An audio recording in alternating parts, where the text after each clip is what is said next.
I had a stupid little idea before. You know, would it be possible to turn the turbo around? Have the exhaust go basically straight forward and out this fender here. Like the return line from the turbo, I could just like bolt on like a metal nipple and then a rubber tube for the return line. The oil line can easily hook back up. You know, I'm just going to like grab this other turbo just to kind of look at it. If I flip the exhaust manifold upside down, the exhaust would kind of mount something like that.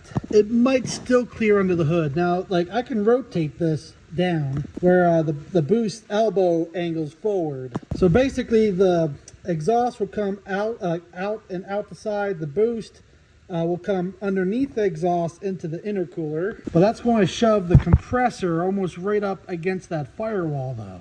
So how am I going to put like some kind of adapter on here for an air filter? Sit something like that. I do have some room back there, but I don't know. Like they don't really make a full 90, you know, to do something like that. It definitely would be one of a kind.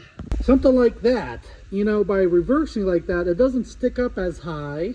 Literally sitting up top of the turbo like that it almost, like it pretty much fits underneath already.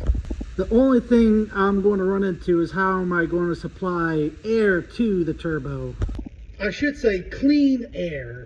I do know they make screens that can go on the front of that turbo, like a really fine screen.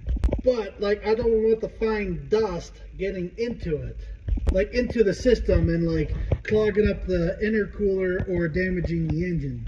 It's not air, it's not even a filter, it's just a screen. Like I've seen them on marine boat engines. Oh, snowmobiles, they have the exact same thing.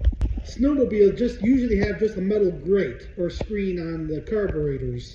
You know, something that's interesting is if I did mount it that way, it would be very easy to do a compound turbo setup. A simple V-clamp 90 degree with the flange and mount a secondary turbo. You know, you literally just run the air out of that into the secondary turbo and do compounds, because that means the secondary turbo would be like right here, which you got room if you take the air box and the windshield washer jug out. Now the screen on the turbo might work because I don't get that much dust under the hood here. Like the way the air flows underneath the truck, the way the dirt comes off the tire, it comes off like here and back, you know. It's not coming in through the front. Plus the way the air going through the radiator and stuff. So a screen might work actually. The only thing that might suck is like down the road, like after, by the time the turbo does fail, the whole engine might be like need a refreshing or something like that. Like whatever damage from dust probably is not going to be a big deal. Like I can always like put new valves in it, new pistons and rings, and bore it out, things like that. Like the intercooler I can always take out and like flush it out with gasoline or something like that.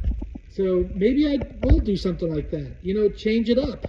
Like it would be very fascinating and very easy to do a compound turbo that way. And it will support the weight actually excellent because of the way the exhaust manifold and everything is. Like it's just going to be like here and flange, that's it, you know, not a super weird elbow type thing. And all that weight like bouncing around could break off. Actually, I was just doing a little bit of Googling and I think I already found a solution. It's like a 90-degree elbow type thing. Like I gotta measure it, but I think it will work. It's like an elbow that goes straight down, and I could put an air filter because the downpipe and all that will be gone. And I have tons of room right there. Yeah, that's a 5-inch. And I could definitely get a 4-inch air filter for sure. See, you see it live.